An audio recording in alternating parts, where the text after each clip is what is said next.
Altså grund til, at jeg fisker brakvandsgeder, det er der egentlig nogle meget simple årsager til. Kombinationen af saltvand og ferskvand gør, at de her geder bliver ekstremt stærke. Man får virkelig kamp til stregen, når man får en af de her brakvandsgeder på. Det gælder både de mindre fisk og selvfølgelig også de store fisk. Det er derfor, jeg er blevet fuldstændig vild med den her type fiskeri, fordi det er så unikt at stå og fiske hen over lavt vand på sandbund, og så pludselig ud af ingenting se en stor gede komme jagende efter sin avn, hvor til sidst den hugger helt inde ved båden i spritklart vand. Det er det fedeste fiskeri.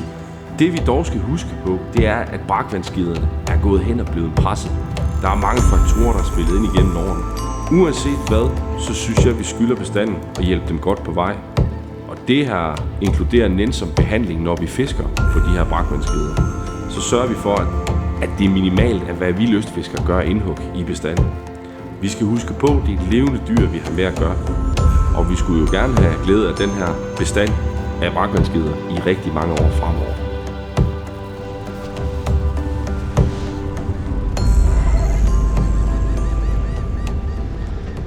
Mit navn er Nick Valle. Jeg er guide hernede i området og ynder at fiske de her famøse, dejlige brakvandsgeder. I dag er vi i start marts, hvilket er en fantastisk periode at fiske geder hernede. Gederne de begynder langsomt at trække op på de lave områder, og man kan få visuelt fiskeri, rigtig visuelt fiskeri, hvor vi ser, de trækker rundt i vandet, og man kan se, de jagter avnen, og selvfølgelig er de sultne, og der er godt med mave på dem. Det er jo fantastisk. Så er der lidt mere tyngde i, når vi fanger dem. Vandtemperaturen ligger lige omkring 4 grader.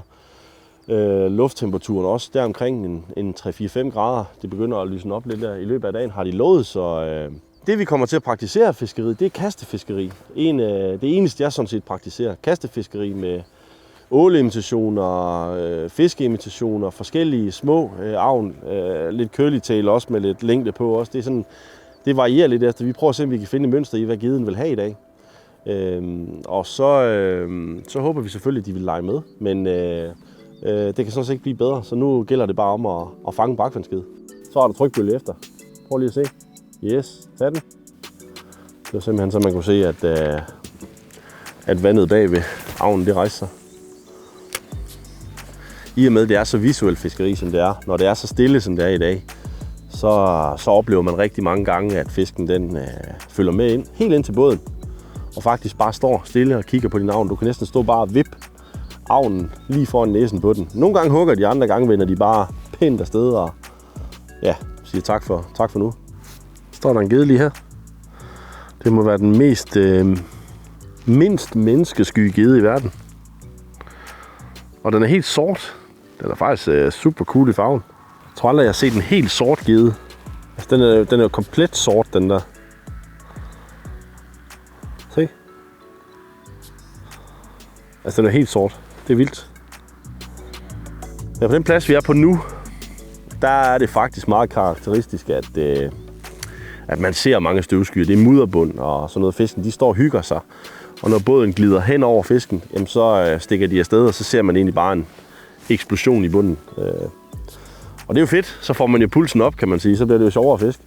Fordi så ved man, der er fisk. Ej, der var hug. Prøv at se. Så du det? Overfladen den er eksploderet. Og det er der, jeg bruger det der med at lave små nyk. Altså prøve at lave... Jeg tænker egentlig, at det jeg forsøger at gøre med det her, det er, at jeg forsøger at få... Nu er det en åleimitation, jeg fisker med. Så forsøger jeg jo at få ålen til at se syg ud. Det vil sige, at jeg står og laver små nyk med ålen, med stangspidsen. Så i stedet for at man bare laver en monoton indspænding, bare kører derud af, så står jeg egentlig bare langsomt væver den, og så slår med den. Så jeg kan få den til at hoppe lidt. De er nysgerrige. De er meget, meget, altså... Jeg tror, man er sulten for sjov lige i øjeblikket. Man er ikke helt stået op til morgenmad endnu. Det var nogle forsigtige hug, dem der. Dik, dik. Der var den. Yep. Den var der. Og så plejer jeg at løbe stangen ned, for ligesom at sikre mig, de her brakvandsgeder, de kan godt, de har god tendens til at, hoppe fri af vandet. Så hvis man har stangen nede, det er en fin gede det her. Ja. Fin brakvandskede. Og for at skåne fisken, der er sikkert også mange, der er uenige med mig, men nej, hold nu op. Det her det er en mærket fisk. Og det er faktisk en af mine egne mærker. Kan det være en af dem, jeg mærkede her forleden dag? Det kunne det jo eventuelt godt. Jeg håndlander fisken, og det gør jeg simpelthen, synes jeg selv, for at skåne fisken. Det vil sige, at jeg vil have fisken så lang tid i vandet som muligt, når det er en fisk af en vis størrelse, når den ikke er større. Nu kan man sige, nu har jeg ikke fundet min tang frem, så det er jo lidt dårlig forberedelse. Men sådan er det. Men det er simpelthen mærket fisk. Og når jeg siger mærket fisk, så er det fordi, den har et lille fløjtag i halen. Og det skal jeg vise, hvad det betyder. Det er jo ret sjovt, at vi lige får det på kamera her. Fin lille brakvandskede. Og den er faktisk mærket. Og det er mig selv, der har mærket den. Så jeg fanger den for anden gang nu.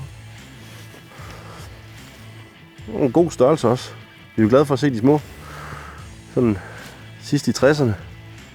Fin brakvandskede. Nu får den friheden igen. Så er det bare med at komme ud og vokse der større. Væk var den. Fedt! Nu prøver vi lige at sejle tilbage til der, hvor vi fik en fisk. Der var masser af aktivitet og levende bund, og der skete en masse spændende ting. Det døde lidt ud, da vi kom lidt længere ud med åben vand, så nu går jeg lige... Jeg sejler aldrig direkte tilbage hen over det sted, jeg har fisket, fordi igen... Altså, har man elmotor og alt muligt andet lækkert udstyr, som man kan få i dag, så kan man selvfølgelig snige sig lidt bedre end jeg kan. Jeg er lidt mere old school typen, som bare kører med en Jolle påhængsmotor, Nix Weider. Så jeg sejler altid i en bue ud om det område, jeg har fisket, for at lægge mig hen, og så kan drive hen over samme område igen.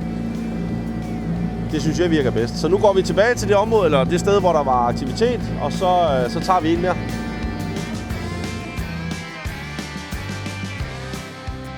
Ja, hvor den smældede, du. Der var 3 fisk, og der var en af dem, der huggede. Prøv at se, hvis fivlen ud. Men altså. De kan ikke rigtig... Altså, de er sulten for sjov. Det er ligesom, når man ser en cheeseburger. Man ved ikke rigtig, skal jeg samle den op og spise den? Hvor lang tid har den lagt der? I hugger igen. Jeg kan simpelthen se dem. Hvordan de sådan leger med avnen. Inden for de næste 5 minutter, der har vi en. Jeg kan lige så godt sige det. I feel it in my pike knuckles. Nu har vi fisket det her lille område af, og huggene de stoppede stille og roligt. Så det vi gør nu, det er, at vi pakker tingene sammen og sejler til nyt område. Lad det her få lidt ro, og så kan vi jo selvfølgelig vende tilbage, når det har fået lidt ro, og så se, om der stadigvæk er aktivitet på. Så det vi gør nu, det er, at vi pakker tingene sammen, sejler til et nyt område, giver den her plads lidt ro. Det er det, vi gør.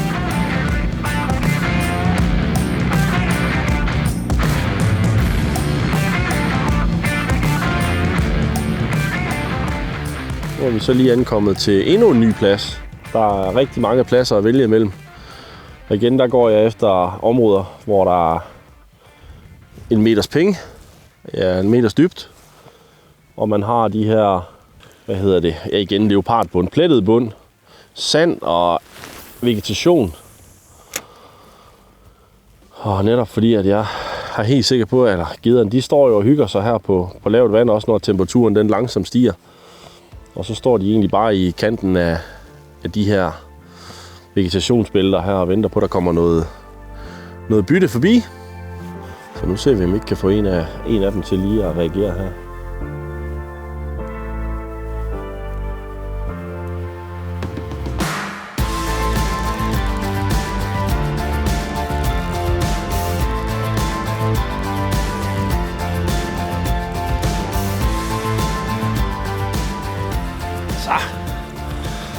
Kom der sådan en sag på her. Og det er jo en rigtig brakvandskede. Men se lige de der aftegninger, hvor smuk den er. Det er jo virkelig, virkelig en rigtig god stand også. Rigtig, rigtig flot fisk. Tæt på 1 meter. Den får friheden igen.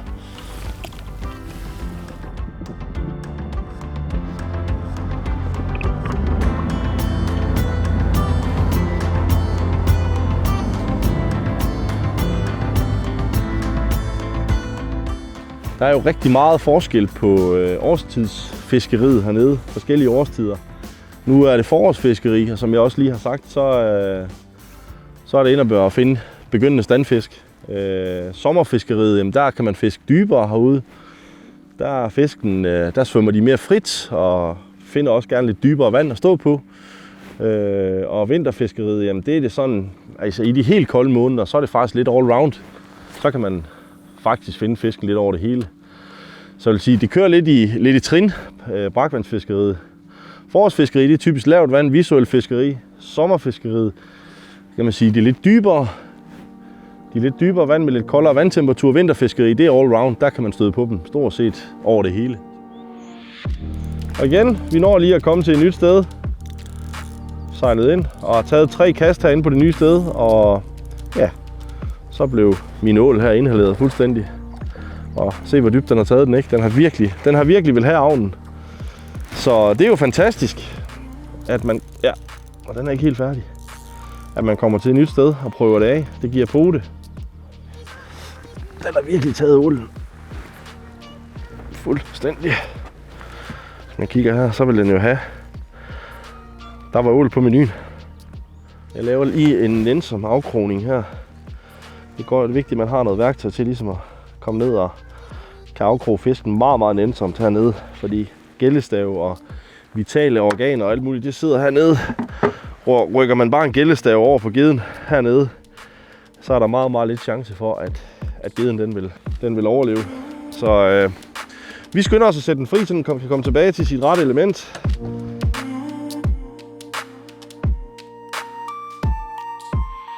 Man skal jo være meget på stikkerne, meget opmærksom, og god idé det er at have de her polaroidbriller på, fordi når man snakker meget om det her med følgere, når folk siger, at jeg havde mange følgere, eller jeg havde en stor følger eller sådan noget, så er det jo fordi, at man har fisk efter sin avn. Og jeg plejer, som en lille teknik, det er, at jeg plejer aldrig at stå og kigge på min avn, når den kommer ind. Jeg plejer altid at kigge 1 meter til 1,5 efter avnen, for at se, om der er noget, der ligesom kommer svømmende og er interesseret i det, jeg står og spænder ind. Er der lige pludselig det, og sker der noget, er der aktivitet med de her følger, der kommer efter avnen, så er det en rigtig god idé at blive i det område, fordi så har man jo selvfølgelig fundet et sted, hvor der er fisk. Så lige pludselig, så skal de nok hugge. Så var der fisk i nettet igen. Det virker som om i dag, at det er lidt med jævne mellemrum, de kommer, men de kommer. Altså, det unikke ved de her brakvandsgeder, det er jo, at de er så super flotte i farverne. De har virkelig nogle meget tydelige mønstre. Ja, det er også et rigtig flot eksemplar. Får vi den lige til at slappe af først. Hvis man lægger mærke til mønstrene på sådan en flot fisk her, de er så tydelige. Tydelig dragt den har, og med tydelige afmærkninger hele vejen. Og det man kan sige også om brakvandsgeden, det er jo, at mener jeg, hvis de kommer ude fra saltvandet, det er mere åbne hav herude, så har de typisk også et blåligt skær. Så det er virkelig flotte fisk. Men nu slipper vi den fri igen. Den får sin frihed. En flot tyk fisk her. Rigtig flot fisk, tæt på de 90 cm. Sådan der. Den får lov at gå sin vej. Den er klar til at svømme. Fri var den. Sådan skal det være.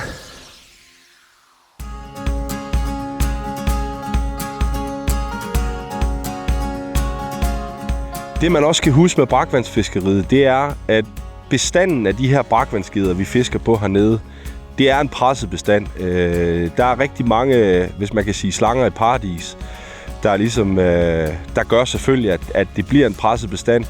Vi har sæler, der gør et indhug i gedebestanden hernede. Skarven gør selvfølgelig også et indhug i gedebestanden. Der har også været sortmundede kutlinger, der også godt kan lide at spise af de her gedeæg, når geden gyder osv. Alt det her selvfølgelig lagt sammen gør jo, at der er store indhug af gedebestanden hernede. Derfor er det utrolig vigtigt, at når vi fisker på brakvandsgederne, og det vil egentlig bare være et råd, det er, at man selvfølgelig altid sørger for en nænsom behandling af fisken. Det vil sige, have det rigtige værktøj. Sørg for at få afkroget fisken rigtigt, så man ikke ødelægger gællestavene eller alt muligt. Gør det bedste, man kan. Og simpelthen sørge for, at fisken bliver genudsat, så vi kan sikre en rigtig god bestand. Også fremadrettet. I hvert fald gør vores bedste til det. så har vi alle sammen glæde af de her brakvandsskider i mange år frem.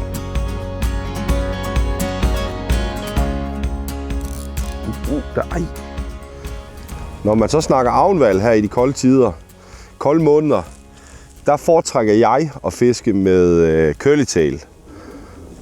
Og det er simpelthen fordi man har med en curlytail her, der har man en avn, som man kan præsentere langsommere. Altså med curlytail, så er det en lang hale her, og det er en åleimitation. Og den kan man simpelthen præsentere langsommere, fordi geden er ikke så aktiv i det her kolde vand. De står stationært og ikke så hurtigt på aftrækkeren, hvis man kan sige det. Så curlytailen her, den kan du fiske lige så forsigtigt. Nu er det ikke, altså generelt brakvandsfiskeri hernede er jo ikke det dybe fiskeri. Der fisker vi typisk på 1 meter til 1,5 meter. Så man skal egentlig præsentere den her curlytail midt i vandsøjlen, og så fiske den så langsomt som muligt. Så kommer der helt sikkert en reaktion fra geden af. Der er ged. Så kom, den er god, den her. Vi kom her til første plads, og jeg har lige taget 2-3 kast med curlytailen. Så kommer der et rigtig godt, tungt hug her. Og det var lige efter strategien faktisk. Fisk langsomt. Og så blev den simpelthen bare inhaleret af en rigtig fin brakvandsgede. Og ved du hvad, den sidder bare helt perfekt.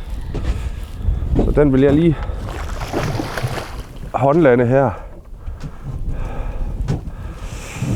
Sådan. Der var den. På curlytailen. Super fin brakvandsgede. Og de er så ekstremt flotte i farverne. Virkelig flotte. Og den har jo taget avnen lige i saksen.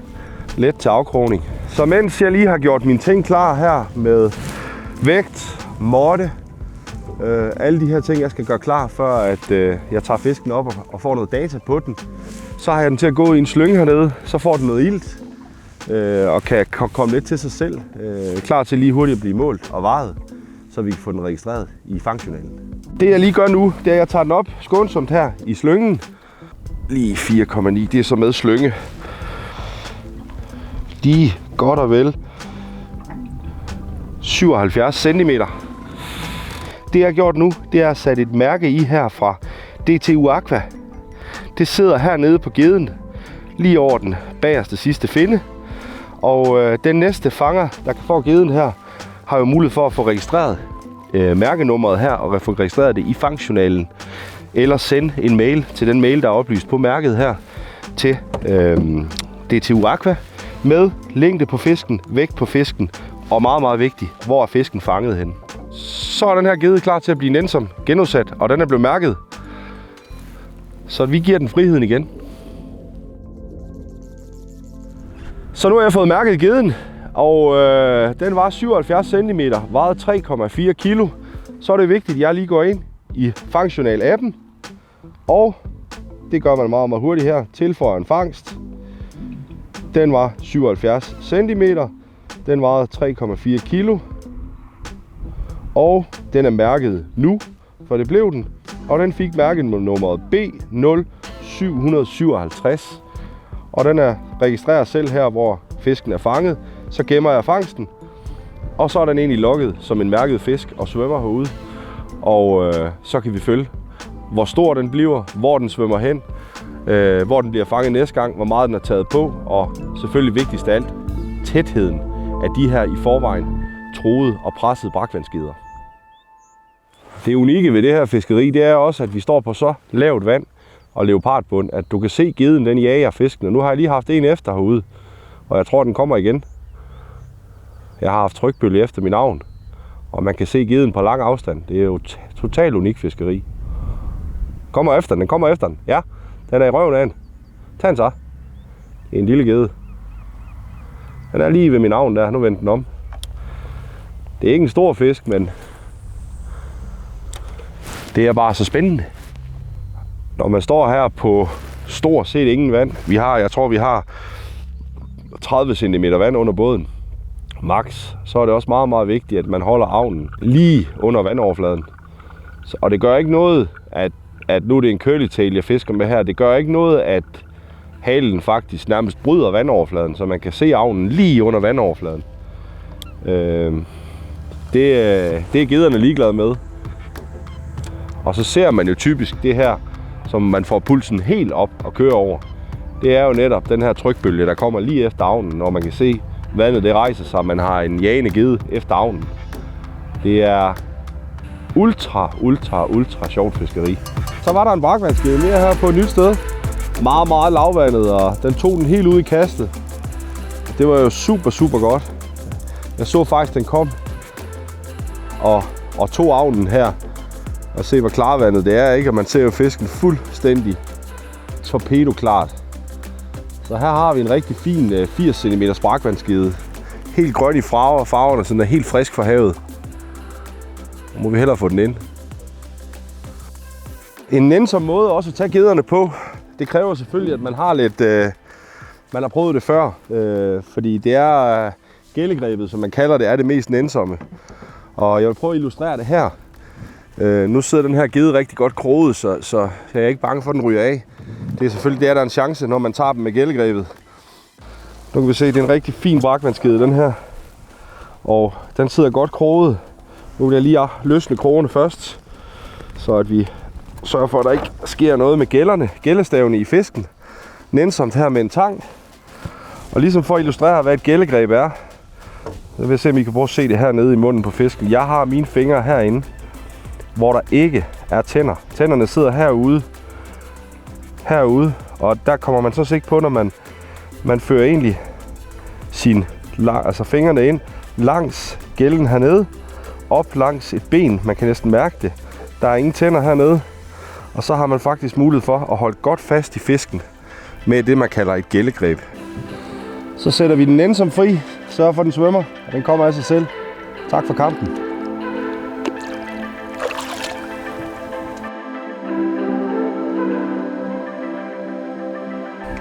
Det var et lille indblik i dansk brakvandsfiskeri. Jeg håber, I har nydt filmen og fået lidt tips og tricks. Og så håber jeg helt sikkert, at vi ses derude ved dansk brakvand. Knæk og bræk derude. Vi er egentlig gået fra at fiske meget lavt det meste af dagen. Men det er ligesom om mønstret i dag, det er, at fiskene de gemmer sig i nogle små dybvandshuller. Og fucking ko, mand. For helvede. Ja, den er brunst eller et eller andet. Og så står vi her, og så har vi styr på... Nej, hvad er det for noget, mand? Vi er på film!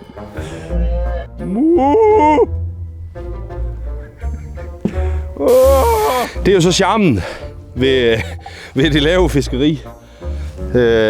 Nu har jeg aldrig prøvet det før, men vi har bare sat os.